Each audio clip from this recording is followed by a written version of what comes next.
আচ্ছা বলো তো কি একটা ফাইব্রোঅ্যাডিনোমা, হ্যাঁ ঠিক আছে। জি স্যার। তো ফাইব্রোঅ্যাডিনোমার পেশেন্ট কিভাবে প্রেজেন্ট করে, প্রেজেন্টেশন কি হয়?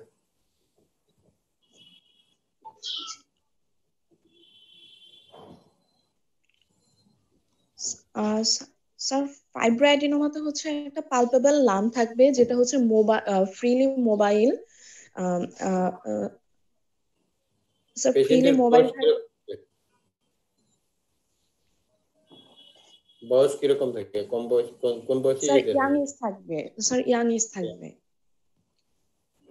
আচ্ছা ঠিক আছে। মোহাম্মদ রাশেদুল ইসলাম 33, রোল নাম্বার 33, রাশেদুল ইসলাম, শুনতে পাচ্ছ? রাশেদুল ইসলাম, রোল 33। আসসালামু আলাইকুম স্যার। আচ্ছা বলো দেখি ট্রিপল অ্যাসেসমেন্ট জিনিসটা কি? ট্রিপল অ্যাসেসমেন্ট স্যার আমরা কোনো ব্রেস্ট লাম্পের ক্ষেত্রে তিনটা জিনিসের উপর বেস করে অ্যাসেস করি।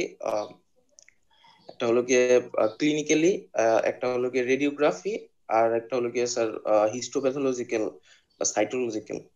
তো এর উপর ডিপেন্ড করে আর কি আমরা কোনো লাম্পকে আর কি অ্যাসেস করি। এটাই sir triple assessment. Very good, very good, very good. Roll number, roll 1 Zarin, roll 1 Zarin. আসসালামু আলাইকুম স্যার। বলো দেখি যে সাইটোলজি মানে এফএনএসি এবং কোর বায়োপসি দুটোর মধ্যে পার্থক্য কি? সাইটোলজিক্যাল ডায়াগনোসিস করা হয় যে। জি স্যার। স্যার এফএনএসি অনেক সময় কনফার্মেটরিও না হতে পারে, আর সাইটোলজিতে হচ্ছে আমরা সেলুলার আর্কিটেকচার সম্পর্কে একটা আইডিয়া পাওয়া যায়। কোনটা মানে কোনটা বেশি confirmatory? Core biopsy. Core biopsy. আচ্ছা ঠিক আছে, ঠিক আছে। রোল 44 প্রমা বিশ্বাস, রোল 44 প্রমা। স্যার বলো দেখি যে গাইনোকোমাসিয়া জিনিসটা কি? Sir enlargement of breast in male. abnormal enlargement of breast in male, তাই তো? এটা গাইনোকোমাসিয়ার কয়েকটা ক্লজ বলো, college of গাইনোকোমাসিয়া।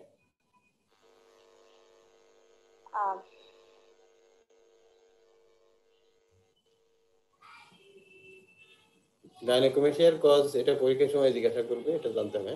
গাইনোকোমাসিয়ার cause important. Naim Islam Nabil, role 50, Naim ইসলাম নাবিল। আসসালামু আলাইকুম স্যার। বলো গাইনোকোমাসিয়ার কজ বলো।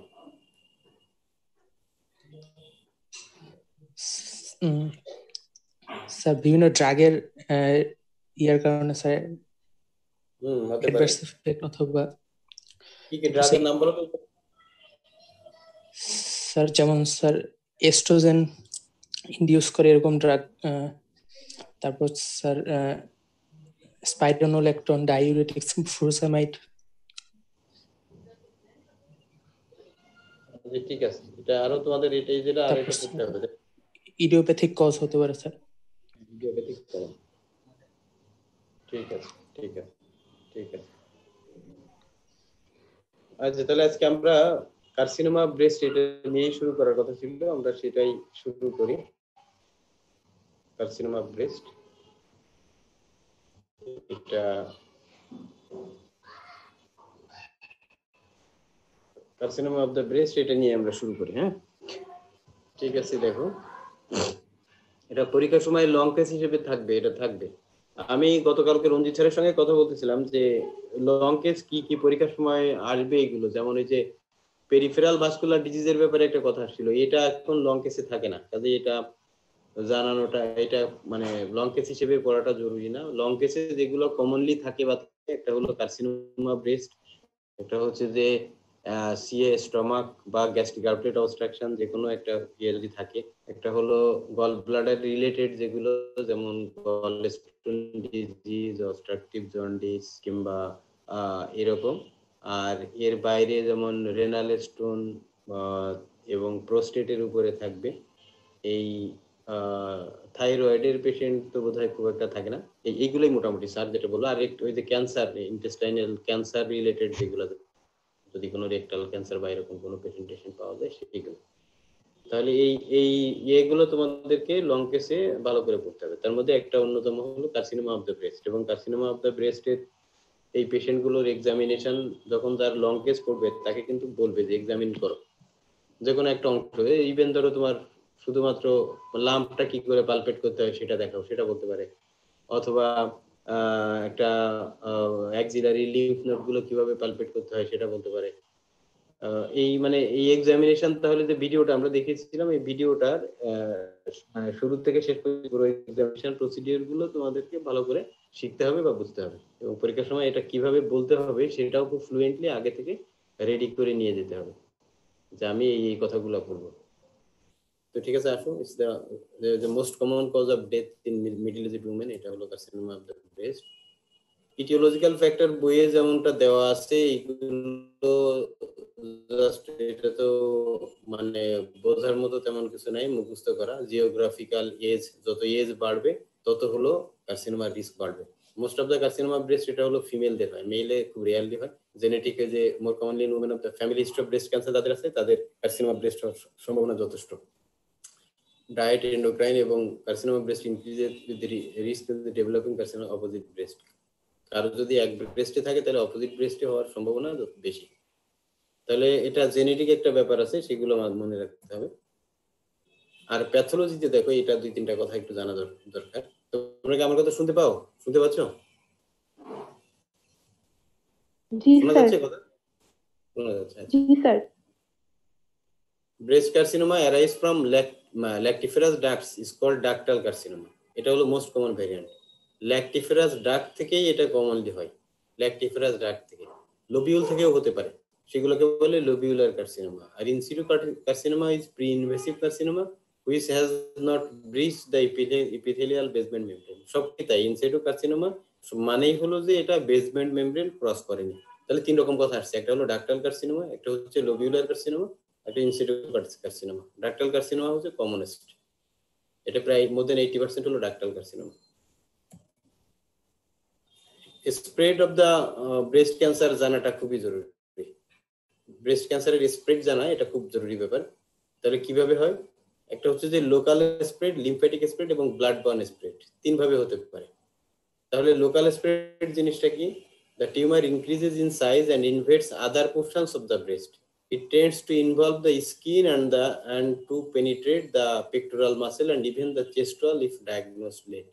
মানে এটা লোকালি এটা স্প্রেড করবে, সেটা হলো কথা। ব্রেস্টের বাকি অংশকে ইনভলভ করবে, তারপরে আরো সময় গেলে এটা স্কিন এবং পেক্টোরাল মাসেলকে ইনভলভ করবে, ইভেন এটা চেস্ট ওয়াল মানে রিব কেজ এগুলোকেও ইনভলভ করতে পারে। আর সেকেন্ড স্প্রেড যেটা, সেটা হচ্ছে লিম্ফ্যাটিক মেটাস্টাসিস। লিম্ফ্যাটিক মেটাস্টাসিস এটা নিয়ে তোমাদেরকে বোধহয় আগে একদিন কথা বলছিলাম। এটা জানাটা অত্যন্ত জরুরি, অত্যন্ত জরুরি। এই লিম্ফ্যাটিক স্প্রেডের এই সিরিয়াল জানা এটা অত্যন্ত জরুরি। কিভাবে সেটা? Lymphatic metastasis occurs primarily to the axilla and এটাতেই 75% এবং ইন্টারনাল মেমোরি লিম্ফ নোডস বাকি অংশ। তাহলে অ্যাক্সিলাতে এখানে এই জন্য axillary lymph node examination is a must for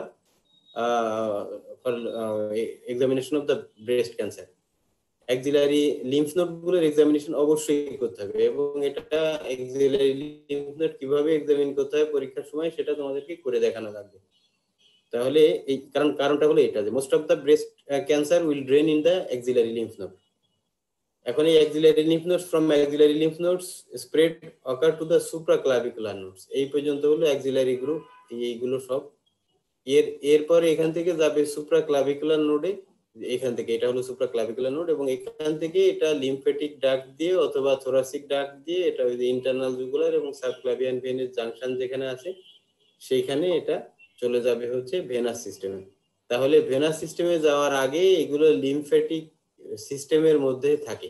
আর সেই কারণে যদি লিম্ফ্যাটিক সিস্টেমে পাওয়া যাচ্ছে কি যাচ্ছে না ক্যান্সার, মানে লিম্ফ নোডে ইনভলভ করেছে কি করেনি, এটা খুবই একটা ইম্পর্টেন্ট মার্কার কার্সিনোমা ব্রেস্টের ক্ষেত্রে। এখানে দেখো, the involvement of lymph nodes has both biological and chronological significance. দুইটা শব্দ, একটা হচ্ছে বায়োলজিক্যাল এবং ক্রোনোলজিক্যাল সিগনিফিকেন্স। একটা কথা হচ্ছে যে এগুলো লিম্ফ নোডে যে ইনভলভ করে এটারও একটা সিকোয়েন্স আছে, যে কোন জায়গার ক্যান্সার কোন লিম্ফ নোডে যাবে এটার একটা সিকোয়েন্স আছে। এটাকে সেন্টিনেল নোড বলে, সেন্টিনেল নোড। এটা নিয়ে সামনে কিছু কথাবার্তা আছে, সেটা নিয়ে পরে কথা বলা যাবে। তাহলে এটা একটা ক্রোনোলজিক্যাল সিগনিফিকেন্স, মানে কোনটার পরে কোথায় যাবে, কোন জায়গা থেকে কোথায় যাবে সেটার একটা ক্রোনোলজি আছে। এটা গেল একটা। আর একটা বায়োলজিক্যাল সিগনিফিকেন্স মানে যে যদি ইনভলভ করে লিম্ফ নোড তাহলে তার সেই ক্যান্সারের মানে স্প্রেড করার সম্ভাবনা যতখানি, যেটা ইনভলভ করেনি যে ক্যান্সার লিম্ফ নোডকে, তাদের ক্ষেত্রে এই ধরনের পেশেন্টদের ক্ষেত্রে প্রগনোসিস ফার বেটার। তাহলে লিম্ফ নোড ইনভলভ করেছে কি করেনি সেটা ব্রেস্ট ক্যান্সারের ক্ষেত্রে অত্যন্ত গুরুত্বপূর্ণ। এরপরে যেটা হবে সেটা হলো যে এই ক্যান্সার যদি আরো সময় যায় এটা ব্লাড স্ট্রিমে চলে যাবে, এবং ব্লাড স্ট্রিমে গিয়ে এটা স্কেলিটালে মানে স্কেলিটনেই যায় কমনলি। কি কোথায় সেটারও একটা সিকোয়েন্স আছে, কোন কোন জায়গাতে কমনেস্ট যায়। Lumbar vertebra commonest, femur, thoracic vertebra, ribs and skull. এটা হলো সিকোয়েন্স, মানে কমনেস্ট হলো লাম্বার ভার্টিব্রাতে, femur, thoracic vertebra, rib and skull, এই সিকোয়েন্সেই এটা ইয়ে যায়। Metastasis may also commonly occur in the liver, lung and brain and occasionally the adrenal glands and ovaries. তাহলে এই যে ব্রেস্ট ক্যান্সার এগুলো ব্লাড বর্ন হলে সেগুলো এই ভার্টিব্রে এবং এই বনি ইয়েতে চলে যাবে, অথবা লিভারে যেতে পারে, লাংস, ব্রেন এগুলোতে যেতে পারে। এই এই স্লাইডটা একটু অতিরিক্ত, এটা মানে পরীক্ষার জন্য একটু জরুরি, মনে করে ইয়ে করো। Cancers in which skeletal metastasis commonly occurs। এই যাদের ব্রেস্ট ক্যান্সার আসবে তখন এই প্রশ্নটা প্রায় চলে আসে যে কোন কোন জায়গার ক্যান্সার স্কেলিটাল মেটাস্টাসিস হয়, মানে স্পাইনে মেটাস্টাসিস হয়, ভার্টিব্রাল কলামে মেটাস্টাসিস হয়। এটা মনে রাখার সহজ পথ হলো বডির যে পেয়ার্ড অর্গান গুলো আছে সেইগুলোই কমনলি ভার্টিব্রাল কলামে মেটাস্টাসিস হয়। যেমন উপর থেকে যদি আসো, থাইরয়েড, ব্রেস্ট, লাংস, কিডনি সবগুলোই পেয়ার্ড, তাই না? উপর থেকে নিচে যদি আসো, thyroid, breast, paired, kidney, lungs, kidney, আর নিচে আছে হচ্ছে প্রোস্টেট। এইগুলোর এই ক্যান্সার গুলো কমনলি ভার্টিব্রাল কলামে বা বোনসে মেটাস্টাসিস হয়, এটা খুবই কমন। এবং এই মেটাস্টাসিসেরও একটা ইয়ে আছে, সেটা হলো সবগুলো মেটাস্টাসিসই হয় অস্টিওলাইটিক। অস্টিওলাইটিক, শুধুমাত্র প্রোস্টেট ক্যান্সার হয় অস্টিওব্লাস্টিক। তাহলে এখন অস্টিওলাইটিক এবং অস্টিওব্লাস্টিক পেশেন্টের মধ্যে পার্থক্য কোথায় সেটা একটু দেখো। এখানে দেখো, এই যে একটা ইয়ে আছে, মেটাস্টাসিস হয়েছে, এটা কালো, ব্ল্যাক, খেয়াল করো, এটা হলো ব্ল্যাক, এইটা হচ্ছে অস্টিওলাইটিক। আর এইখানে দেখো প্রোস্টেট ক্যান্সার থেকে আসছে, সেইটা দেখো বোনস গুলো কিন্তু এরকম ব্ল্যাক হয়ে যায়নি এক্সরেতে, সেগুলো মোর ডেন্স হয়েছে, হোয়াইট, মোর হোয়াইট। এইটা হলো অস্টিওব্লাস্টিক মেটাস্টাসিস। এটাও মেটাস্টাসিস, এটাও মেটাস্টাসিস, সব মেটাস্টাসিসই কমনলি অস্টিওলাইটিক।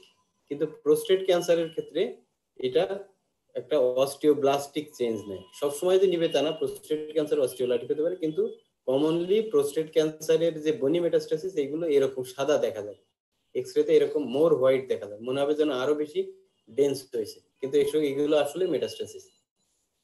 তাহলে এই এগুলো মানে জানাগুলো একটু জরুরি, যে কোন কোন ক্যান্সার কমনলি স্কেলিটাল মেটাস্টাসিস হয়, এবং এগুলোর মধ্যে শুধুমাত্র প্রোস্টেট ক্যান্সারই অস্টিওব্লাস্টিক, আর বাকি সব ক্যান্সার গুলোর মেটাস্টাসিস হচ্ছে অস্টিওলাইটিক।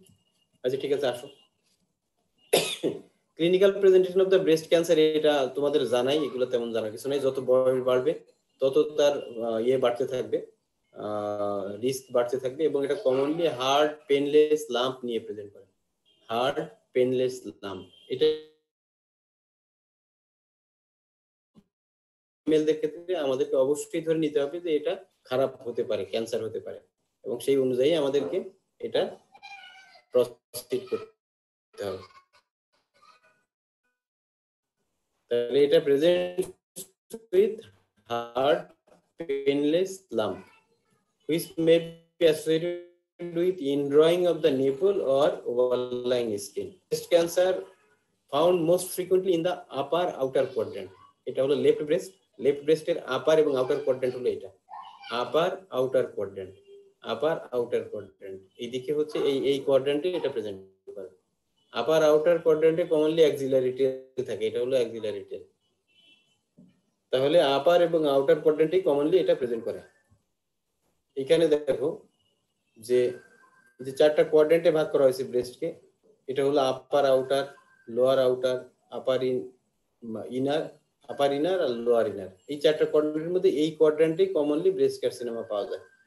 উনার যেটা সেটা কিন্তু আবার লোয়ার, এটা তো ইয়ে না আর কি, এটা টিপিক্যাল না, এটা হলো আপার ইনার কোয়াড্রেন্টে গেছে।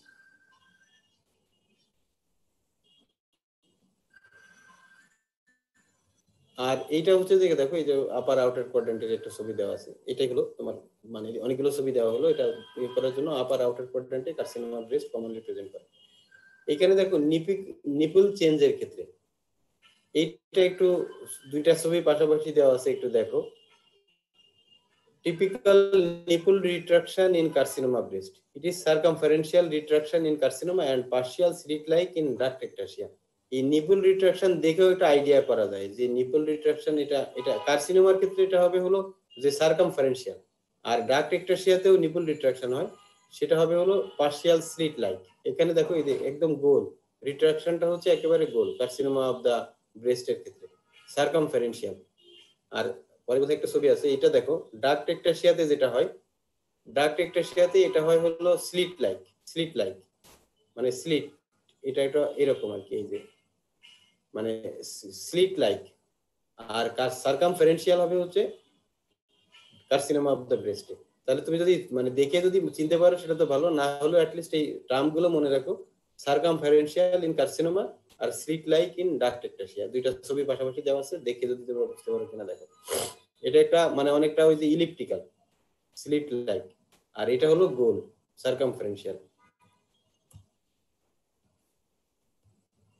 এই যে স্কিন রিট্রাকশন দেখো, এই যে হাত যখন উঁচু করবে তখন এটা ওই ভিডিওতে দেখানো হয়েছিল যে এক্সামিনেশনের এটাতে বিভিন্ন পজিশনে এক্সামিন করতে হয়, তার মধ্যে একটা হচ্ছে হলো আর্ম এলিভেটেড অবস্থায়। এইখানে তখন নিপল স্কিন রিট্রাকশন তখন বোঝা যাবে, ভালোভাবে বোঝা যাবে।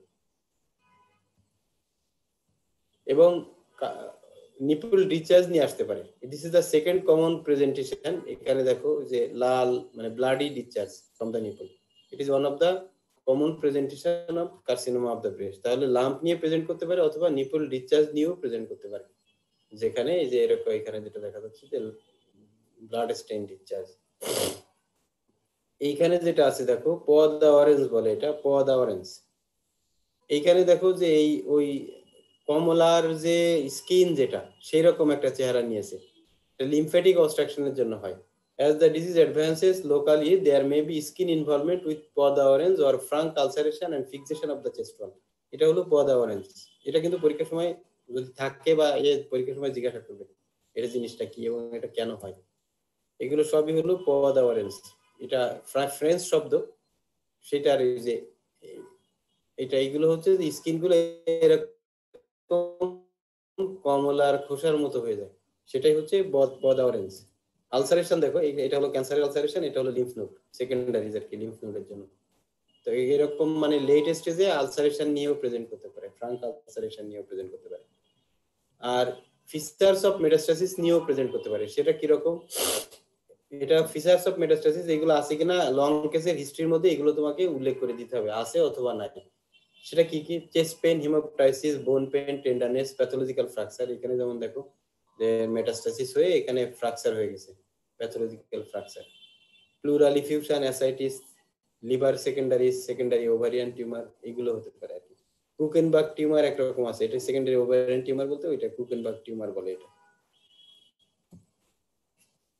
এখানে একটা দেখো cutaneous manifestation of the carcinoma of the breast, যে স্কিনে কিভাবে প্রেজেন্ট করতে পারে কার্সিনোমা অফ দ্য ব্রেস্ট। একটা তো আগেই বললাম যে পদা অরেঞ্জ, যেটা due to obstruction of the dermal lymphatics, opening of the sebaceous gland and hair follicles get buried in the edema, giving rise to a orange peel appearance. এটা একটা। তাহলে peau d'orange, retraction of the nipple হতে পারে, ulceration, discharge from the nipple and areola, cancer in cuirasse, tethering of the skin. Cancer in cuirasse এটা হলো ওই যে chest ওয়ালের সঙ্গে যখন ভালোভাবে ইনভলভ হয়ে যায়, skin over the chest wall and breast is started with cancer nodules appearing like an armour coat. আগের দিনে যারা যুদ্ধ করতো তাদের যে কোট তারা পরতো যুদ্ধের সময়, সেটার মতো চেহারা নেয়, এটাকে বলে ক্যান্সার ইন কুইরেস। এগুলো এখন আর মনে হয় তেমন পাওয়া যায় না। আর টেদারিং অফ দ্য স্কিন, এটা একটা। এখানে একটা কত তিনটা শব্দ আছে, দেখো তিনটা শব্দ ব্রেস ল্যাম্প বর্ণনা করার সময় এই তিনটা শব্দ আসবে। আইদার এটা মোবাইল হবে, অথবা টেদার্ড হবে, অথবা ফিক্সড হবে। Breast lump either it is mobile, tethered or fixed, তিনটা শব্দ। তাহলে এই তিনটা শব্দের সঙ্গে তোমাদের পরিচিতি থাকতে হবে যে একটা ল্যাম্প কখন এটা মোবাইল হয়, একটা ল্যাম্পকে কখন আমরা টেদার্ড বলি, আর একটা ল্যাম্পকে কখন আমরা ফিক্সড বলি। তাহলে এটা একটু দেখো, most lamps can be moved anywhere within the arc depicted without moving the skin. এটা হলো ল্যাম্প, এর সঙ্গে স্কিনের কোনো সম্পর্কই নাই। তাহলে ল্যাম্পটাকে তুমি এই তার এই আর্কের মধ্যে যে কোনো জায়গায় মানে মুভ করাইতে পারবে, এটা হলো মোবাইল।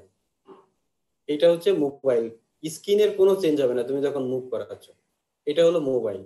কিন্তু ল্যাম্পটা যদি কোনোভাবে স্কিনকে ইনভলভ করে থাকে, কোনো একটা স্ট্র্যান্ড দিয়ে বা কোনোভাবে এটা স্কিন ইনভলভ করেছে এরকম ভাবে, তাহলে কি হবে যে এটা আর্কের এর মধ্যে মুভ করানো যাবে ঠিকই, কিন্তু যখনই তুমি মুভ করানোর চেষ্টা করবা, if when a lamp is cooled outside the arc the skin indents, it is tethered. তুমি দেখো এখানে এই আর্কের মধ্যে মুভ করালে এটা স্কিন বলতে যাবে না, কিন্তু যখনই এটা আর্কের বাইরে যখন তুমি এটা চলে যাবে ল্যাম্প, তখনই স্কিন এখানে যেহেতু এখানে ফিক্স হয়ে আছে এটা, তখন এটা এই স্কিনের এখানে তখন দেখা যাবে যে গর্ত হয়ে গেছে। এটা হলো টেদার্ড। আমার কথা বুঝতে পারো কিনা? যে এইটাতে স্কিনের সঙ্গে এর কোনো কমিউনিকেশনই নাই, কারণ এটা তুমি যখনই মুভ করো, যেদিকেই মুভ করো কোনো অসুবিধা নেই, এই স্কিনের কোনো চেঞ্জ হবে না। কিন্তু একটা যখন এটা টেদার্ড মানে হচ্ছে যে স্কিনের সঙ্গে এটার একটা লিনিয়ার একটা কানেকশন তৈরি হয়ে গেছে, ইনভলভ করেছে। তো এই ল্যাম্পকে যখন তুমি মুভ করাবে এটা মুভ করবে ঠিকই, কিন্তু যখনই একটা এই ব্যাসের বাইরে এই সার্কেলের বাইরে যাবে, তখন এই স্কিনটা এইখানে একটা ডিম্পল হবে, গর্ত হয়ে যাবে। এটাই হলো টেদার্ড, এটাই হচ্ছে টেদার্ড। আগে যেমন ছিল আমরা বললাম টেদারিং অফ দ্য স্কিন, এটা একটা cutaneous manifestation of the carcinoma of the breast. এটাই হলো টেদার্ড। টেদার্ড মানে হলো যে এটা স্কিনের সঙ্গে অ্যাটাচমেন্ট হয়েছে এবং সেটা তুমি এই আর এটা মুভ করবে, এটাও মোবাইল ল্যাম্প, কিন্তু যখনই এটা এই সার্কেলের বাইরে এটা ল্যাম্পটাকে টান দেওয়া হবে, তখন এই স্কিনকে এটা স্কিন এখানে ডিম্পল হয়ে যাবে, গর্ত হয়ে যাবে। এটাই হচ্ছে টেদার্ড। আর ফিক্সড দেখো, ফিক্সড মানে এটা এমন ভাবে মানে স্কিনের সঙ্গে ইয়ে হয়েছে যে if A lamp can not B move without moving the skin, it is fixed. তুমি এই ল্যাম্পকে স্কিন মুভ না করলে এটাকে মুভ করানো যাবে না, এটাই হলো ফিক্সড। এইখানে যেমন fixation of the skin and the underlying muscle, এখানে তুমি এই ল্যাম্প মুভ করলে স্কিনও মুভ করবে, এটা স্কিন মুভ না করে এই ল্যাম্প মুভ করানো যাবে না, এটা এমন ভাবে ফিক্সড হয়ে গেছে। আমার এই এই এই অংশ কে বুঝতে পারবে না বলো? এই প্রেজেন্টেশনের মধ্যে এই এতক্ষণ যা বলা হলো সেটা কে কে বুঝতে পারেনি সেটা বলো।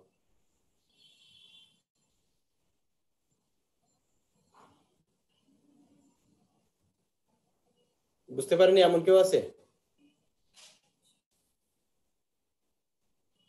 তাসমিয়া সাবিহা, রোল 22 তাসমিয়া সাবিহা, রোল 22 শুনতে পাচ্ছ?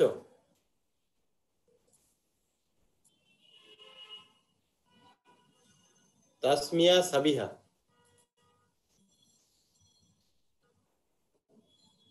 শুনতে পাও? আসো, তুমি আসো তাসমিয়া?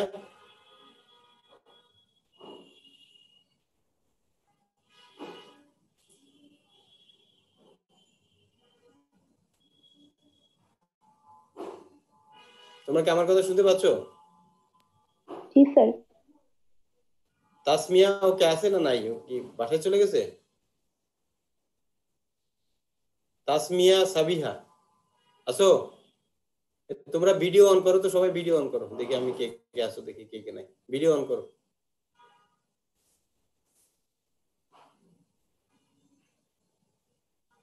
সবাই ভিডিও অন করো, দেখি আমি ভিডিও দেখি। দেখো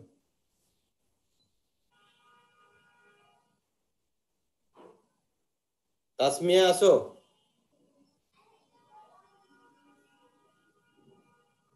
আচ্ছা ঠিক আছে, ভিডিও অন করো, দেখি ভিডিও অন করো। ক্লাসে তোমাদের এটা এইভাবে হবে না, বোঝা গেছে। তাসমিয়া সাবিয়া নাই, আচ্ছা ঠিক আছে। প্রিয়াঙ্কা বলো, প্রিয়াঙ্কা, রোল 36 প্রিয়াঙ্কা। এরকম স্যার বলো এই তিনটা এই টার্ম গুলো বুঝতে পেরেছো কিনা? প্রশ্ন মোবাইল টেদার্ড আর ফিক্সড, জি স্যার বলো তিনটা কি জিনিস? মোবাইল যদি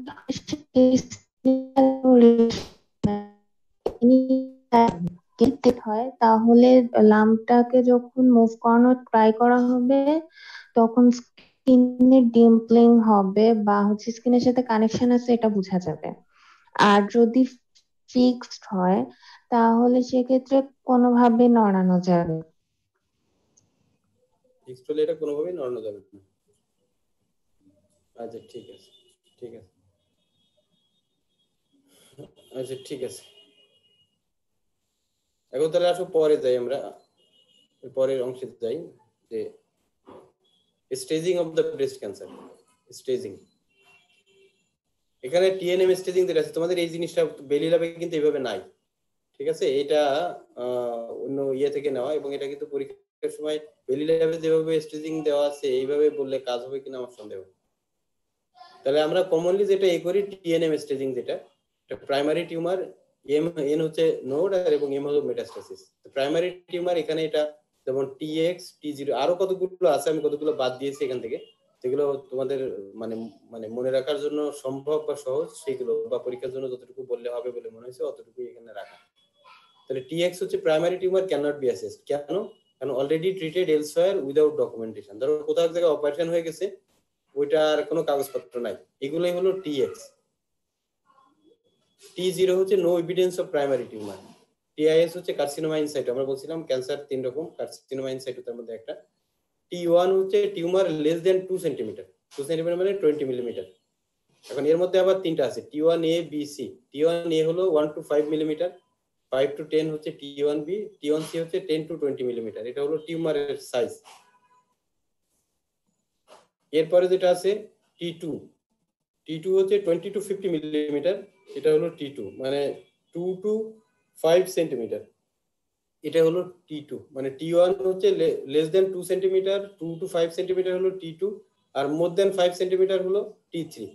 আর টি4 হচ্ছে any size with direct extension two the chest wall or skin or both, এটা হলো টি4। মনে রাখাটা খুব কঠিন না। টি1 হচ্ছে less than 2 centimetre, T two 2 to 5 centimetre, T three more than 5 centimetre. টি4 হলো যদি এটা চেস্ট ওয়াল বা স্কিনকে ইনভলভ করে। টি1 এর মধ্যে আবার তিনটা ভাগ আছে। আমি যদি এটাকে একটু গ্রাফিক্যাল আকারে বোঝাতে চাই, এটা হলো টি1 হচ্ছে এই যে 1 to 5 মিলিমিটার, এটা হলো টি1 এ। টি1 এ এই যে এখানে দেখো একটা দেখাচ্ছে ব্রেস্টের মধ্যে ছোট্ট একটা লাম্প, এটা হলো টি1। 5 to 10 মিলিমিটার যদি হয়, এটা গ্রেটেস্ট ডাইমেনশনে মানে লম্বায়, সেটা হলো টি1 বি। আর মোর দেন 10 to 20 মিলিমিটার, এটা হলো টি1 সি। আর আমরা যদি টি2 হলো যে মানে 2 থেকে মোর দেন 2 সেন্টিমিটার টু 5 সেন্টিমিটার, মানে মোর দেন 20 to 50 মিলিমিটার, এটা হলো টি1 সি, টি1 টি2। আর টি3 হলো মোর দেন 5 সেন্টিমিটার, মোর দেন 5 সেন্টিমিটার মানে মোর দেন 50 মিলিমিটার, এটাই হলো টি3। আর টি4 হলো any size involving the skin and the chest wall, এটা হলো টি4। ডাইরেক্ট এক্সটেনশন দেখো এখানে যে এটা স্কিনকে চেস্ট ওয়ালকে ইনভলভ করেছে অথবা এদিকে স্কিনকে ইনভলভ করেছে, সাইজ যাই হোক, এটাই হলো টি4। টি4 এরও আবার ভাগ আছে, ওগুলো তোমাদের জানা দরকার নেই, মানে এইটুকু জানলেই হবে। এন এর ক্ষেত্রে যেটা আছে, যেমন ধরো যে NX regional nodes can not be assessed, N0 no regional lymph nodes, এটা একটা। N1 হচ্ছে গিয়ে ipsilateral level 1 and 2 axillary nodes, level 1 level 2 axillary nodes, এগুলো সম্পর্কে পরে কিছু আলোচনা আছে, সেটা আমরা পরে কথা বলবো। লেভেল 1 এবং লেভেল 2, এটা তোমাদের তো ব্রেস্ট ক্যান্সার পড়ানো হয়েছে না এর আগে? পরীক্ষার জন্য তো তোমাদের অনেকবারই ব্রেস্ট ক্যান্সার পড়ানো হয়েছে, তাই না? একটুখানি জিজ্ঞাসা করি একজনের কাছে। নাজমুল, নাজমুল বলো তো, নাজমুল, নাজমুল শুনতে পাচ্ছ? নাজমুল,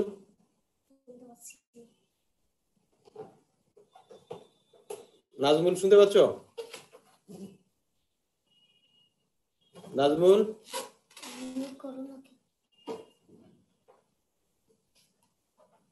যে এরা কোথায়, তোমরা মানে কি ক্লাসে কেউ মানে অ্যাটেন্ড করে কি চলে যাও নাকি? আমি বললাম যে ভিডিও অন করো, সবাই দেখি কে কে আসো, কে কে নাই, ভিডিও অন করে রাখো। নাজমুল কোথায় আছো? নাজমুল, নাজমুল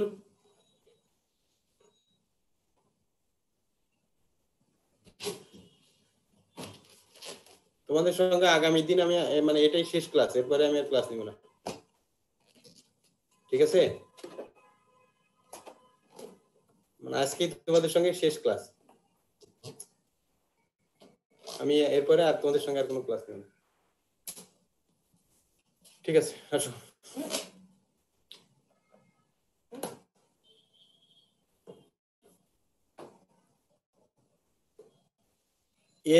N1 হচ্ছে যে ipsilateral level 1 and level 2 axillary nodes.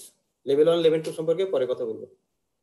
N2 হচ্ছে ফিক্সড অক্সিলারি নোডস অথবা ইপসিলেট্রাল ইন্টারনাল মেমরি নোডস, আর N3 হচ্ছে ইপসিলেট্রাল সুপ্রাক্লাভিকুলার নোডস। এগুলো যদি মনে রাখতে পারো ভালো, না রাখতে পারলে কমপক্ষে যে N0 মানে কোনো লিম্ফ নোড নাই, N1 2 3 মানে হলো লিম্ফ নোড ইনভলভমেন্ট আছে, সে যেখানেই হোক, অ্যাক্সিলাতে হোক বা ইন্টারনাল মেমরি বা সুপ্রাক্লাভিকুলার হোক, এইগুলো লিম্ফ নোড ইনভলভমেন্ট আছে, সেটাই হলো N1 N2 N3।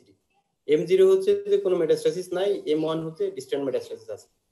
এইখানেই তোমার এটা চার্ট করে দেওয়া আছে যে এটা কিভাবে মানে TIS কি, T1 T1A B C একসঙ্গে সবগুলো একটা দেওয়া আছে, এটা একটু দেখে রাখতে পারো। এবং এই একই পাশে এটার কি ট্রিটমেন্টটাও কিভাবে দেওয়া যায় সেটা সম্পর্কে এখানে কিছু কথাবার্তা বলা আছে, এটা অন্য একটা বই থেকে নেওয়া, এটা দেখে রাখতে পারো। এখন investigation for diagnosis of carcinoma of the breast, এটাও আগে বলা হয়েছে। এগুলো একটা হচ্ছে হিস্ট্রি এক্সামিনেশন, এটা একটা, আর ইনভেস্টিগেশনের মধ্যে আগে আমরা বলছিলাম ম্যামোগ্রাফি এবং আলট্রাসোনোগ্রাফি, এই দুইটা খুব কমন, এখানে ব্রেস্ট দুইটাতেই বোঝা যায়। আর এরপরে যেটা আছে যে ফাইন নিডল অ্যাসপিরেশন সাইটোলজি এবং কোর বায়োপসি, এগুলো করে হিস্টোপ্যাথোলজিক্যাল ডায়াগনোসিস কনফার্ম করতে হয়। আর এরপরে কিছু ইনভেস্টিগেশন আছে, যেগুলো investigation to see spread of the disease spread কতদূর করেছে, মেটাস্টাসিস হয়েছে কি হয়নি, এটা বোঝার জন্য কতগুলো ইনভেস্টিগেশন আছে সেটা করা হয়। সেটা কি কি? একটা হচ্ছে যে চেস্ট এক্সরে। চেস্ট এক্সরেতে আমরা যেমন দেখতে পারি যে প্লুরাল ডিফিউশন আছে কিনা, ক্যানন বল সেকেন্ডারিজ আছে কিনা, মেডিস্টিনাল লিম্ফ নোড আছে কিনা এবং রিবস সেকেন্ডারি আছে কিনা, এগুলো চেস্ট এক্সরে করে এগুলো বলতে হবে। আলট্রাসোনোগ্রাফিতে লিভার সেকেন্ডারিজ আছে কিনা, অ্যাসাইটিস এবং ক্রুকেনবার্গ টিউমার। আমরা বলছিলাম যে অন্য কোনো জায়গার টিউমার যখন অ্যাবডোমিনাল ক্যাভিটিতে যায় এবং ওভারিতে ইনভলভ করে, সেটাকে বলে ক্রুকেনবার্গ টিউমার। তো এটা আলট্রাসোনোগ্রাফি করে বোঝা যাবে। স্পাইনাল এক্সরে করে আমরা দেখবো এটা কমনলি অস্টিওলাইটিক লেশন হবে। আর বোন স্ক্যান করা হয় অ্যাডভান্সড কার্সিনোর ক্ষেত্রে, যে বোনে কোনো সেকেন্ডারিজ আছে কিনা সেটা দেখার জন্য। এই একটা প্রশ্ন যেটা ধরো তোমাদের একটু জানা লাগবে, যে cannon ball secondaries of the lungs কখন কখন দেখা যায়। এখানে দেখো ক্যানন বল মানে কামানের গোলা। এখানে দেখো এই যে গোলার আকারে অনেকগুলোই আছে, এখানে এটা একটা, এটা একটা, এটা একটা, এটা অনেকগুলো গোলার আকারে আছে, এগুলো হচ্ছে ক্যানন বল সেকেন্ডারিজ। এগুলো কমনলি পাওয়া যায় renal cell carcinoma, chorio carcinoma, breast carcinoma, এগুলোতে কমনলি পাওয়া যায়। এগুলো হলো cannon ball secondaries. Cannon ball কামানের গোলার মতো এক একটা এখানে লাংসের মধ্যে এরকম ভাবে পাওয়া যাবে, এটা হলো ক্যানন বল সেকেন্ডারিজ। আর এটা হচ্ছে গিয়ে বোন রেডিও আইসোটোপ বোন স্ক্যান করলে এই যে কালো যে জায়গাগুলো দেখা যাচ্ছে, এগুলো সবই হচ্ছে তোমার মেটাস্টাসিস আর কি। Differential diagnosis of the carcinoma of the breast কি কি? একটা হলো fibroadenoma, fibroadenosis, traumatic fat necrosis, tuberculosis of the breast, antibioma, galactocele, cystosarcoma phyllodes অথবা ফাইলোডস টিউমার, এগুলো হলো differential diagnosis.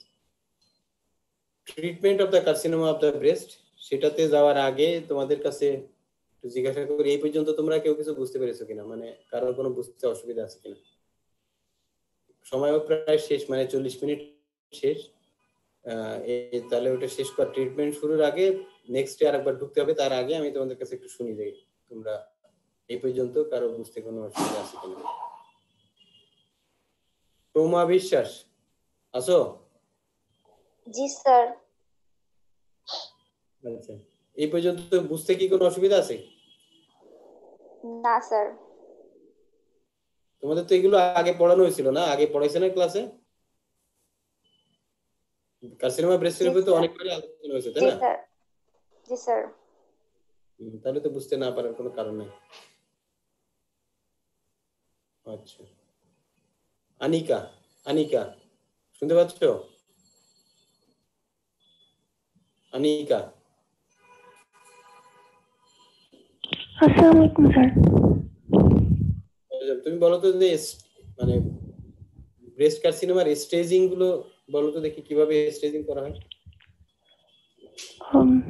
Sir TNM staging যদি লাম্পের সাইজ 2 সেন্টিমিটারের কম থাকে তাহলে T1,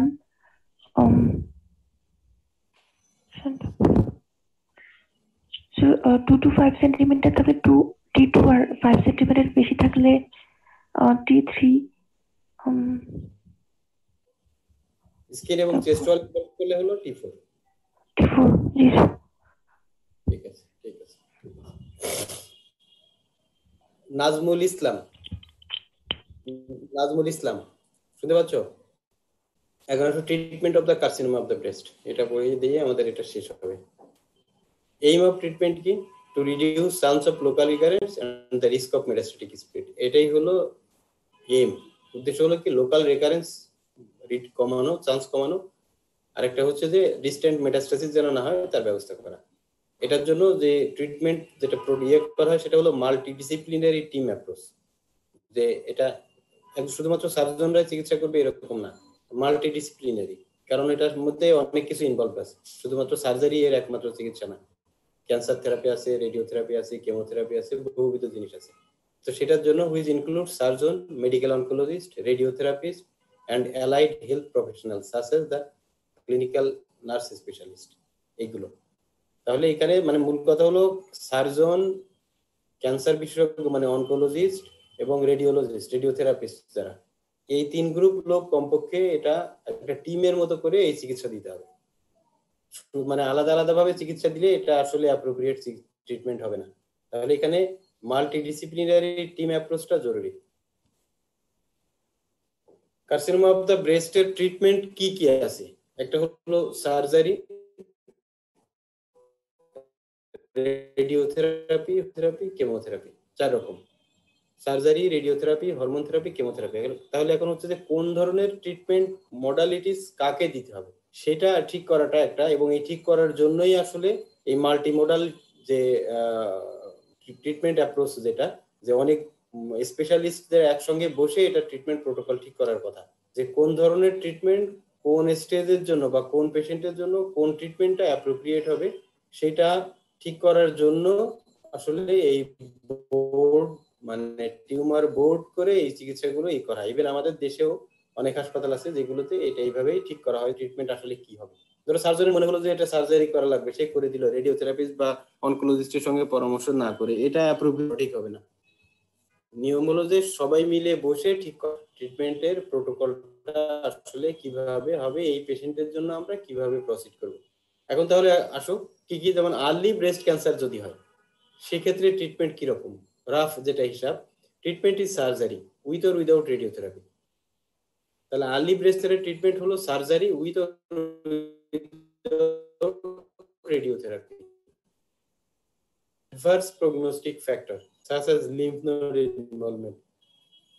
আর্লি ব্রেস্ট ক্যান্সারের ট্রিটমেন্ট, বেসিক ট্রিটমেন্টই হলো সার্জারি, এর সঙ্গে রেডিওথেরাপি দেওয়া লাগতে পারে, কেমোথেরাপি বা হরমোন থেরাপিও লাগতে পারে যদি এই প্রগনোস্টিক ফ্যাক্টরগুলো, মানে অপারেশনের পরে আমরা যদি দেখলাম যে তার লিম্ফ নোড ইনভলভমেন্ট আছে কিংবা তার অ্যাডভান্স প্রগনোস্টিক ফ্যাক্টর কি কি সেগুলোর একটা লিস্ট আছে, ওই লিস্টের মধ্যে যদি পেশেন্ট পড়ে তাহলে তখন তাকে কেমোথেরাপি বা হরমোন থেরাপি এগুলো দেওয়া যেতে পারে। কিন্তু আর্লি ব্রেস্ট ক্যান্সারের প্রাইমারি ট্রিটমেন্ট হলো সার্জারি। এখন আসলে লোকালি অ্যাডভান্সড অথবা মেটাস্ট্যাটিক ডিজিজ যাদের, তাদের ক্ষেত্রে is usually treated by systemic therapy. তার মানে এই কেমোথেরাপি বা হরমোন থেরাপি এগুলো দিয়ে ইউজুয়ালি ট্রিটমেন্ট করা হয় to palliate symptoms with surgery playing a much smaller role. তাহলে দেখো ব্রেস্ট ক্যান্সার হলেই যে তার ট্রিটমেন্ট সার্জারি হবে ব্যাপারটা এরকম না। তাহলে যে কোনো পেশেন্ট আসলে সেটাকে একটা অ্যাসেসমেন্ট করা এবং সেটার কোন স্টেজে বা কোন লেভেলে আছে তার উপর ভিত্তি করে তার ট্রিটমেন্ট প্রোটোকল ঠিক করা, সেটাই হলো ক্যান্সারের এই মাল্টিমোডাল অ্যাপ্রোচের উদ্দেশ্য। এখন আসো সার্জারি কি কি আছে। Surgery for carcinoma of the breast, surgery carcinoma ব্রেস্টের জন্য কমনলি যেটা হয় সেটা হচ্ছে মাস্টেক্টমি। মাস্টেক্টমি হলো কমন ট্রিটমেন্ট যেটাতে is indicated for large tumour central tumor beneath or involving the nipple, multifocal disease, local recurrence or patient preference. এইগুলো হলো মাস্টেক্টমি হলো commonly treatment for carcinoma of the breast, early breast ক্যান্সারের ক্ষেত্রে। এটা ছাড়াও breast conserving surgery একরকম আছে, সেটা নিয়ে পরে কিছু আছে, কিন্তু মানে কার্সিনোমা অফ দ্য ব্রেস্টের treatment basically early breast carcinoma যদি হয় তাহলে তার ট্রিটমেন্ট হচ্ছে মাস্টেক্টমি। মাস্টেক্টমির ইন্ডিকেশন কখন সেগুলো এখানে বলা আছে, আর কখন ব্রেস্ট কনজার্ভিং সার্জারি করা যাবে সেটারও কিছু ইন্ডিকেশন আছে। তো এইসব ক্ষেত্রে মাস্টেক্টমি হলো ট্রিটমেন্ট। এখন মাস্টেক্টমি কয়েক রকম আছে, কি কি মাস্টেক্টমি? একটা আছে simple mastectomy, simple mastectomy with axillary clearance, modified radical mastectomy, এরকম কয়েক টাইপের মাস্টেক্টমি আছে। তো সিম্পল যেটা টোটাল বা সিম্পল মাস্টেক্টমি হচ্ছে যে এখানে along with tumour entire breast, areola, nipple, skin over the breast including axillary tail are remove, there is no axillary dissection. এটা হলো সিম্পল মাস্টেক্টমি। এবং এই সিম্পল মাস্টেক্টমি করলে অ্যাক্সিলারি ডিসেকশন যদি না করা হয় বা অ্যাক্সিলারি ক্লিয়ারেন্স যদি না করা হয়, সেই ক্ষেত্রে patient is subjected to radiotherapy to the axilla. মানে অ্যাক্সিলারি যদি কোনো ডিসেকশন না করা হয়, অ্যাক্সিলারি ক্লিয়ারেন্স না করলে পরে অ্যাক্সিলাতে রেডিওথেরাপি দেওয়া হয়। এটা হলো সিম্পল মাস্টেক্টমি। কিন্তু কমনলি যেটা করা হয় সেটা হলো যে simple mastectomy with axillary clearance অথবা total mastectomy with axillary clearance. সেটা কি জিনিস? এটা হলো কমনলি ইউজড অ্যাপ্রোচ। ব্রেস্ট ক্যান্সারে এটাই করা হয় কমনলি। এখানে কি করা হয়? Total mastectomy is done along with removal of the axillary fat, fascia and lymph node. আগে যেগুলো বলা হলো যে টিউমার, ব্রেস্ট টিস্যু সবকিছু, অ্যাক্সিলারি টেল সবকিছু ফেলা হবে, তার সঙ্গে অতিরিক্ত হিসেবে অ্যাক্সিলারি ফ্যাট, ফাসা এবং লিম্ফ নোড গুলোকে এটাকে মানে রিমুভ করা হয়। এটাই হলো simple mastectomy with axillary clearance অথবা total mastectomy with axillary clearance. এইখানে আছে যে level 1 and level 2 axillary nodes are removed along with total or simple mastectomy. Level 1 এবং লেভেল 2 অ্যাক্সিলারি নোডস রিমুভ করা হয়। আচ্ছা দেখি একজন বলো তো একটু, লেভেল 1 কি আর লেভেল 2 কি? রোল 32 আঞ্জির, শুনতে পাচ্ছ? আঞ্জির শুনতে পাচ্ছ? ওয়ালাইকুম আসসালাম। বলো তো দেখি লেভেল 1 লেভেল 2 এইগুলো কি জিনিস জানো?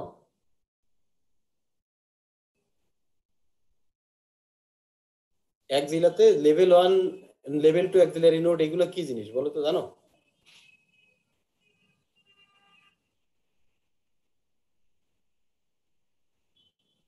অ্যান্টেরিয়র, ল্যাটারাল এবং পোস্টেরিয়র গ্রুপ হলো লেভেল 1। Very good. আর ডিমার্কেশন করা হয় কিভাবে? এটা ভেরি গুড, তুমি খুবই খুশি হয়েছে তুমি এটা বলতে পারছো। বলো তো। হ্যাঁ ঠিকই আছে, তোমার এটা ঠিকই আছে। ডিমার্কেশন করা হয় কি দিয়ে বলো তো, জানো কিভাবে এটা লেভেল 1 2 3 ভাগ করে? আচ্ছা ঠিক আছে। হ্যাঁ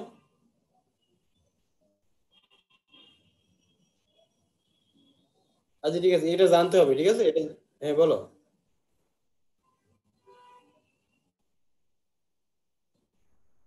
very good. Pectoralis minor muscle, pectoralis মাইনরের পিছনে যে লিম্ফ নোড গ্রুপ আছে ইন্টারপেক্টোরাল গ্রুপ, এরা হলো লেভেল 2। আর এর মানে এর মিডিয়ালি যেগুলো আছে এরা হলো যে লেভেল 1। লেভেল 1 মানে হলো তাহলে যেগুলো পড়ে সেটা এর ল্যাটারালি যেগুলো আছে আর কি, মিডিয়ালি না, ল্যাটারালি যেগুলো আছে তার মানে অ্যান্টেরিয়র, পোস্টেরিয়র এবং ল্যাটারাল গ্রুপ, এরা হলো লেভেল 1। আর লেভেল 3 হলো পেক্টোরালিস মাইনর মাসেলের মিডিয়ালি যেগুলো আছে তারাই হলো level 2 apical group of lymph nodes. এখানে দেখো একটা ছবি আছে, ছবি দেখলে বুঝতে পারবা। এই ইয়েতে ইয়ের তোমার অ্যাক্সিলারি ক্লিয়ারেন্সের কতগুলো ছবি আছে, আমি পরে তোমাদের একটু দেখাবো। তাহলে মাস্টেক্টমি আমরা বলছিলাম একটা হলো সিম্পল মাস্টেক্টমি, একটা হচ্ছে যে simple mastectomy with axillary clearance, আর একটা হলো প্যাটি মাস্টেক্টমি অথবা modified radical mastectomy. Modified radical mastectomy সেটাকে বলে প্যাটি মাস্টেক্টমি। প্যাটি এটা মানুষের নাম। তাহলে এখানে কি করা হয়? এটা হলো total mastectomy along with clearance of all levels of axillary nodes and removal of pectoralis minor muscle. তাহলে মানে সিম্পল মাস্টেক্টমি ছিল হলো শুধুমাত্র ব্রেস্ট উইথ টিউমার ফেলে দেওয়া, অ্যাক্সিলাতে কিছু করা হচ্ছে না, এটা হলো সিম্পল মাস্টেক্টমি। আর simple mastectomy with axillary clearance মানে হলো যে ব্রেস্ট অ্যাক্সিলারি টেল এর সঙ্গে অ্যাক্সিলাতে যে লেভেল 1 এবং লেভেল 2 লিম্ফ নোড এর সঙ্গে ফ্যাট ফাসা যা আছে এগুলো ফেলে দেওয়া, এটা হলো simple mastectomy with axillary clearance. আর প্যাটি মাস্টেক্টমি অথবা মডিফাইড রেডিক্যাল মাস্টেক্টমি যেটা, সেখানে কি করা হয়, সেখানে হচ্ছে যে আগের গুলো তো আছেই, এর সঙ্গে ওই যে লেভেল 3 যে লিম্ফ নোড যেগুলো ফেলা হয়েছিল না সেটাও all level of axillary nodes ফেলতে হবে, and removal of the pectoralis minor muscle, pectoralis minor মাসেলকেও ফেলে দিতে হবে। It is an en bloc dissection of the breast and axilla. Patey mastectomy যেটা, এটা হলো একেবারে en bloc dissection of the breast and axilla, যা আছে সবের মধ্যে একসঙ্গে ফেলে দেওয়া।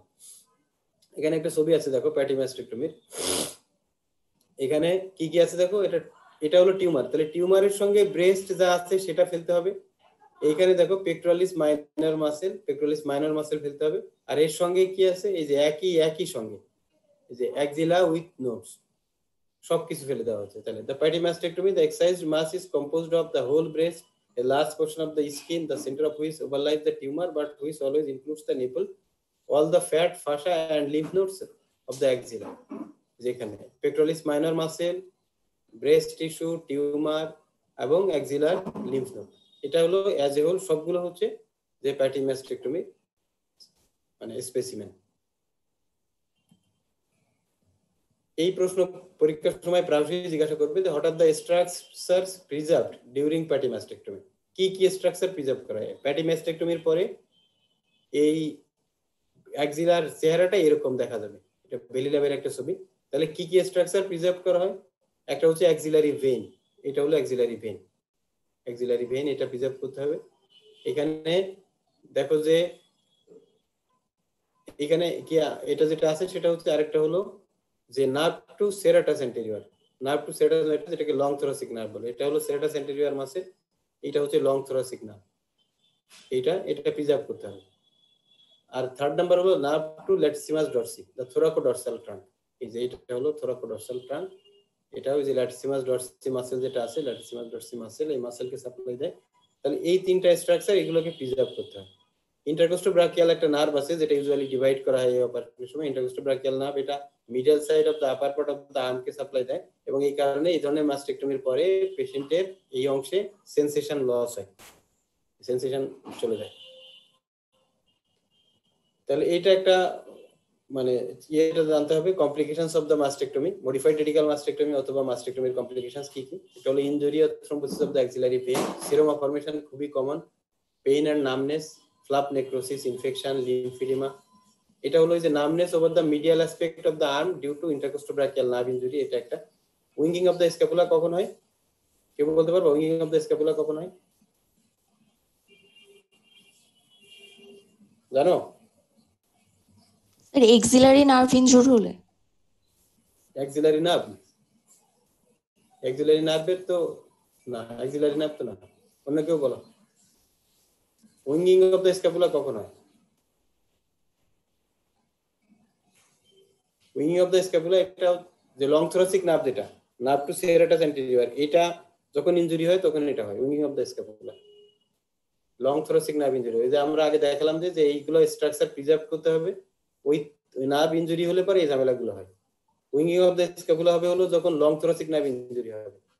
আর weakening of the internal rotation and abduction of the shoulder occurs due to injury of the thoracodorsal nerve, মানে ল্যাটিসিমাস ডরসি যে সাপ্লাই যেটা, ওইটা যদি লস হয় তাহলে তখন ইন্টারনাল রোটেশন এবং অ্যাবডাকশন অফ দ্য শোল্ডার করতে পারে না এইটা। তাহলে ওই নার্ভগুলো ইনজুরি হলে, যেগুলো প্রিজার্ভ করার কথা ছিল সেগুলো ইনজুরি হলে পরে এই সমস্যাগুলো হতে পারে। আর নার্ভনেস হবে যে ইন্টারকোস্টোব্রাকিয়াল নার্ভ ইনজুরি যদি হয়।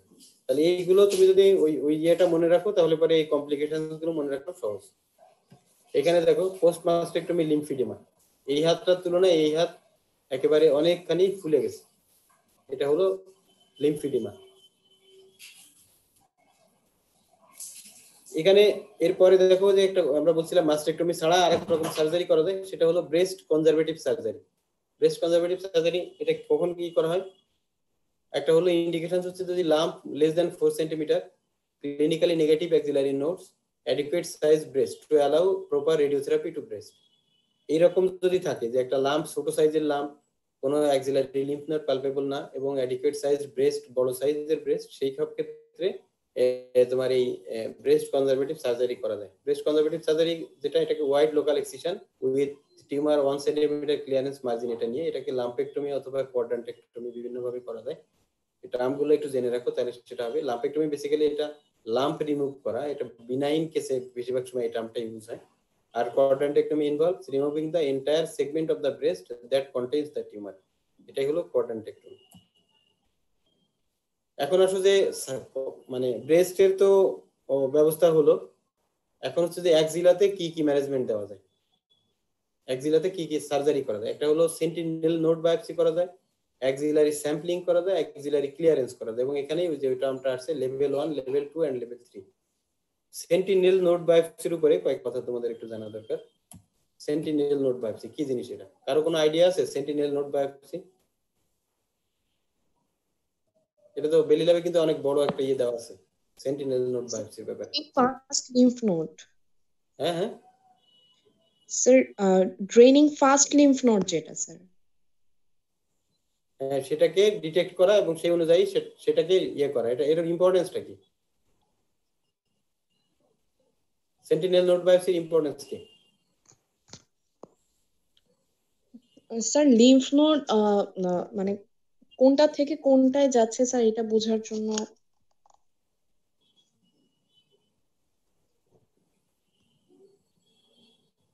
দাঁড়া একটা মিনিট, হসপিটাল থেকে ফোন করেছে, একটু দেখি। হ্যালো,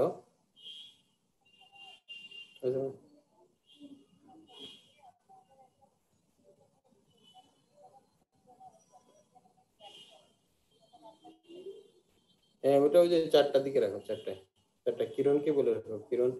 কিরণ মাসুক আর ওই শওকতের মধ্যে, কিরণ আর বাইরে, আর মাসুক আর শওকতের মধ্যে যে আসতে পারে একজন আসতে পারে। ইউনুস স্যারকে বলে রাখো, কিরণকে বলো, কিরণ আর শ্বাসের কথা, আর মাসুক আর শওকতের মধ্যে কেউ তো যে আসতে পারে একজন, কেউ একদমকে আসতে বলো, আর ইউনুস স্যারকে বলে রাখো।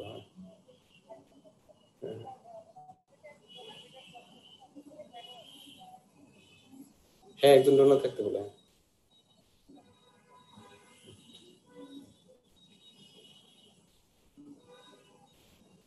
আচ্ছা তাহলে এইটার সেন্টিনেল নোড বায়োপসির ইম্পর্টেন্স আছে। সেন্টিনেল মানে কি? What is sentinel? সেন্টিনেল মানে কি? সেন্টিনেল মানে কি জানো? শুনতে পাচ্ছ আমার কথা? শুনতে পাচ্ছ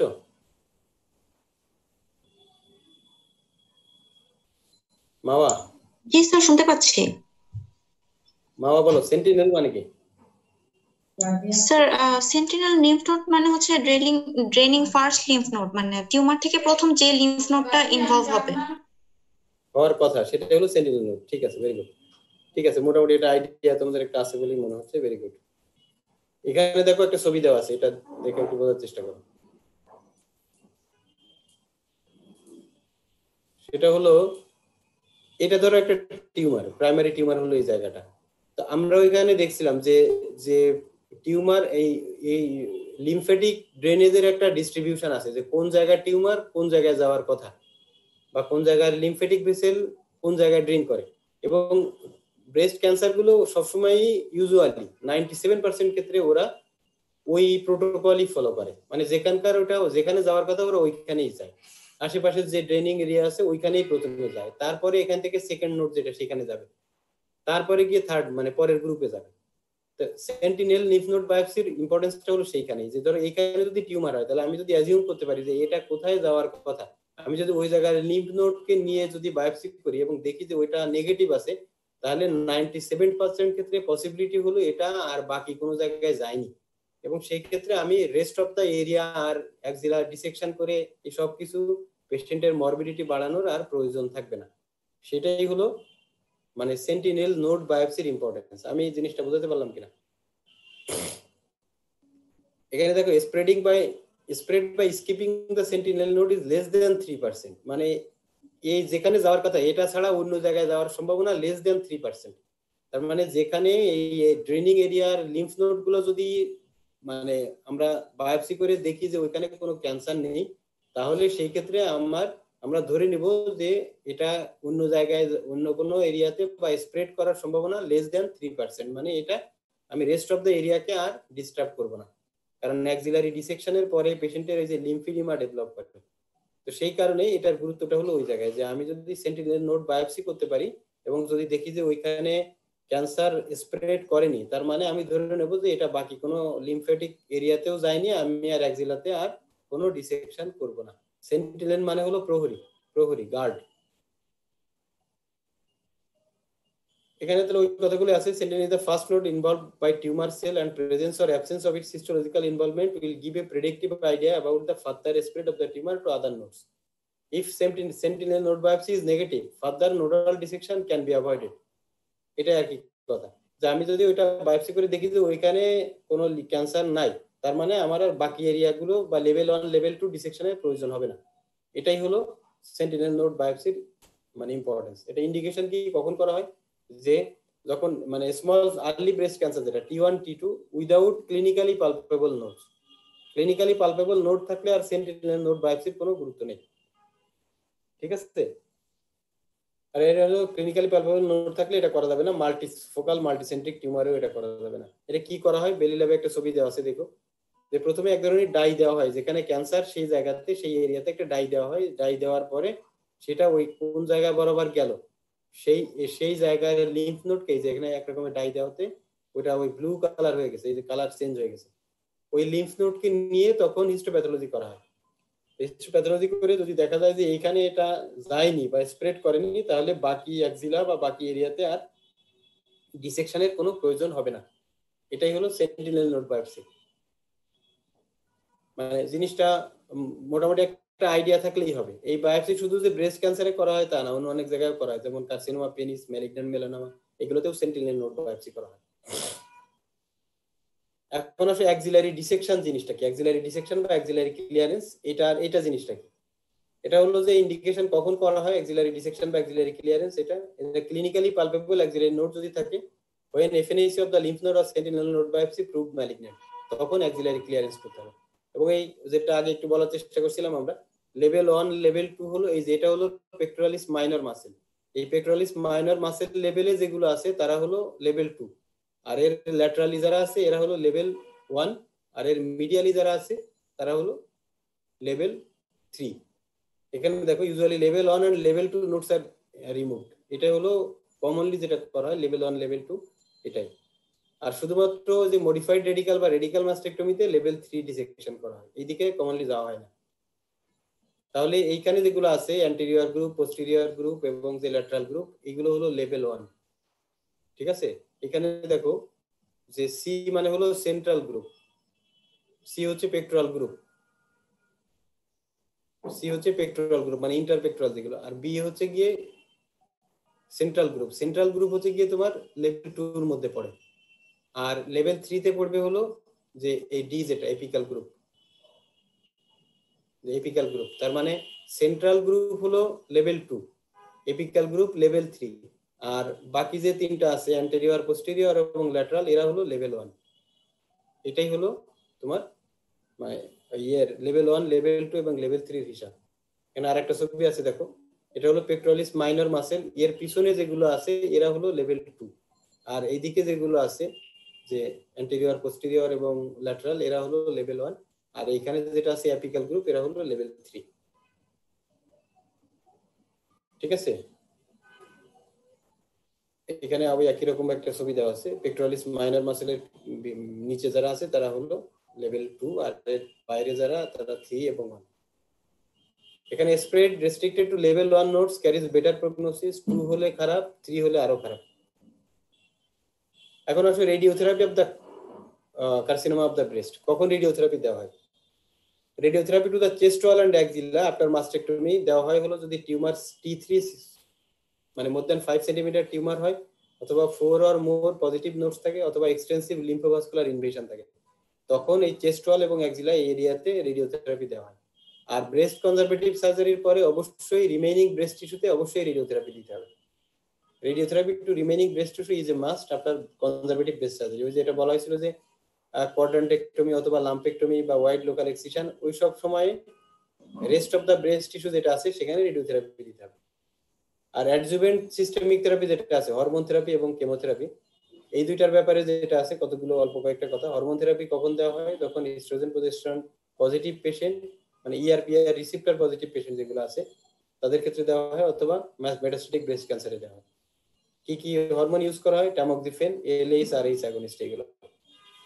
আর কেমোথেরাপির মধ্যে আছে, কেমোথেরাপি সম্পর্কে দুইটা টার্ম খুবই জরুরি, একটা হলো নিউ অ্যাডজুভেন্ট কেমোথেরাপি আর একটা হলো অ্যাডজুভেন্ট কেমোথেরাপি। ব্রেস্ট ক্যান্সারে বা বিভিন্ন ক্যান্সারে এই দুইটা টার্ম ইউজ করা হয়।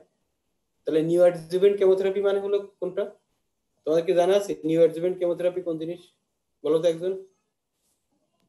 স্যার সার্জারির আগে অপারেশনের আগে যে কেমোথেরাপি দেওয়া হয় সেটা হলো নিউ অ্যাডজুভেন্ট। New adjuvant. উদ্দেশ্য কি নিউ অ্যাডজুভেন্টের? স্যার আগে হচ্ছে সাইজটাকে একটু ছোট করে নেওয়া লামটার, যাতে স্যার সার্জারিটা স্যার ইজি হয়।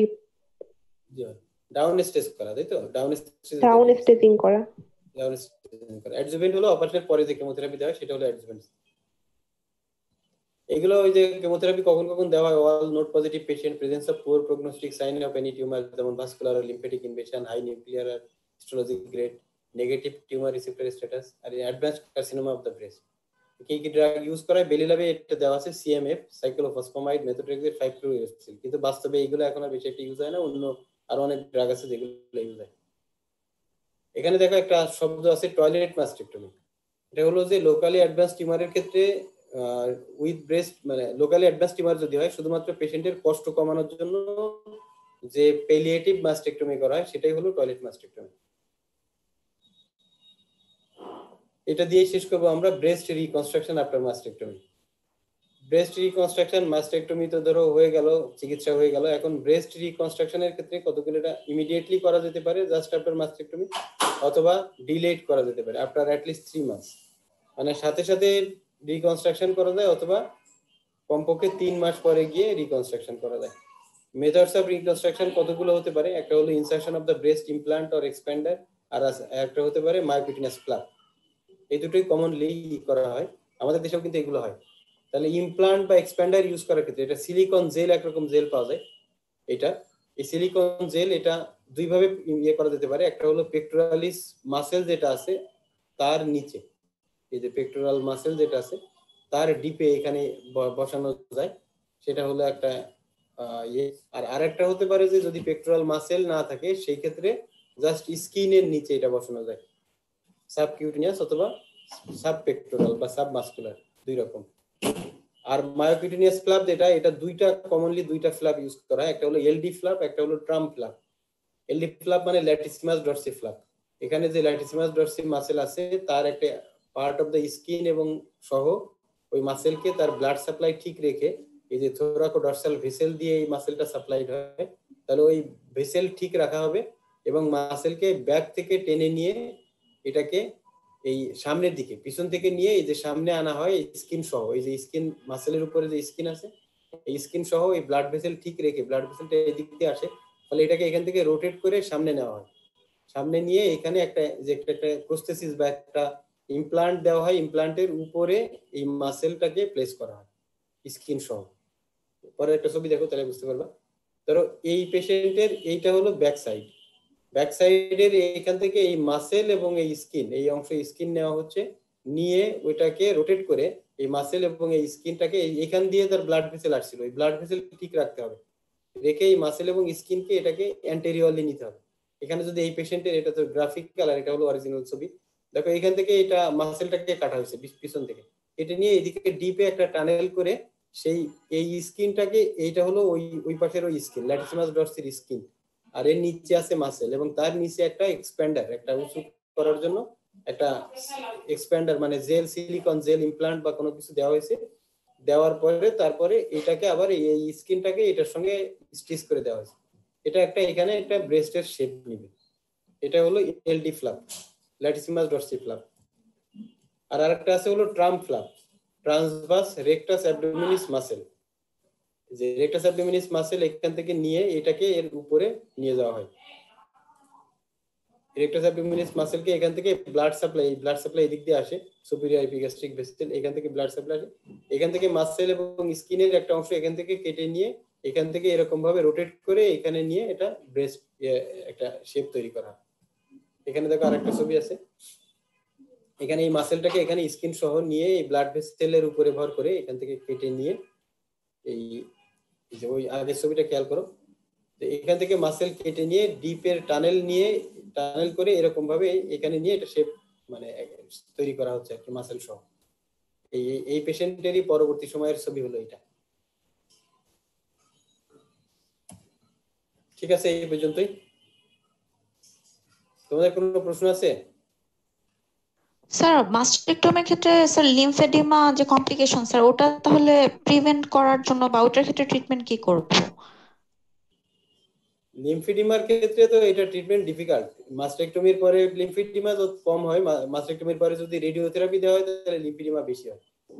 এবং এই ক্ষেত্রে আসলে ওইরকম আলাদা করে কোনো ইয়ে নাই, এটা এলিভেট করে রাখা এবং এইগুলো ছাড়া আলাদা করে অন্য কোনো চিকিৎসা নাই।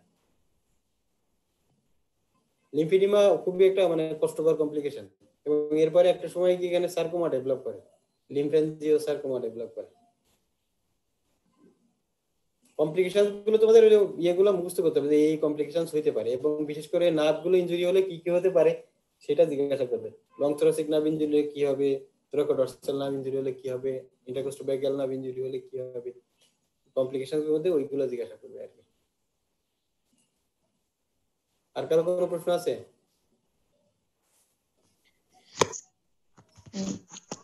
স্যার ব্রেস্ট রিকনস্ট্রাকশন সার্জারিটা স্যার ইমিডিয়েটলি বেশি করা হয় নাকি 3 মাস পরে?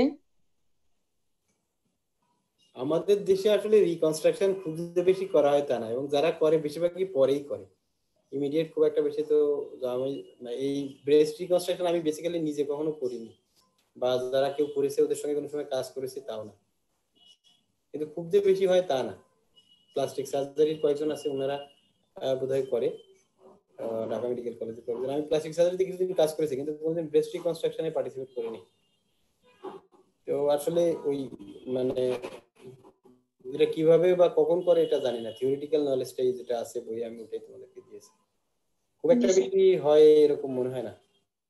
ব্রেস্ট রিকনস্ট্রাকটিভ সার্জারি হয় এগুলো পরে হলো মানে ক্যান্সার সার্জারির পরে না, বেশিরভাগ ক্ষেত্রে ওই কসমেটিক এর গ্রাউন্ডে করে আর কি।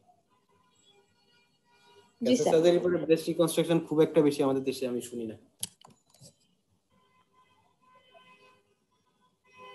ঠিক আছে, তাহলে এগুলো এটা পড়াশোনা করো আর কি। আর এই ইয়েগুলো আমি তোমাদেরকে ওই যে ভিডিওটা এবং এইগুলো দেখি দেওয়ার চেষ্টা করব, ওই যে আপলোড করে রাখবো, তোমরা ওইখান থেকে নিয়ে নিও। ঠিক আছে? তো ঠিক আছে, পড়াশোনা করো। স্যার আমাদের তাহলে আর কোন কোন লং কেস ইম্পর্টেন্ট ছিল স্যার ওগুলো নিয়ে? আমাদের আর কোনো ক্লাসই আমি নিব না, এটাই শেষ ক্লাস। আর লং কেস ওই যেগুলো বললাম ওইগুলো রঞ্জিত স্যারের সঙ্গে কথা হয়েছিল, উনি যেগুলো বলছে ওই যে যেমন গ্যাস্ট্রিক আউটলেট অবস্ট্রাকশন এবং আনুষঙ্গিক ওই যে সিএফ রেকটাম বা ওই ধরনের এই কেসগুলো। আর কি বলে এটা তোমার পেরিফেরাল ভাস্কুলার ডিজিজ এটা দিবে না বলেছে, প্রোস্টেট এবং স্টোনের ডিজিজ দিতে পারে। এই 5টা 7টা এইগুলোর বাইরে লং কেস দিবে না।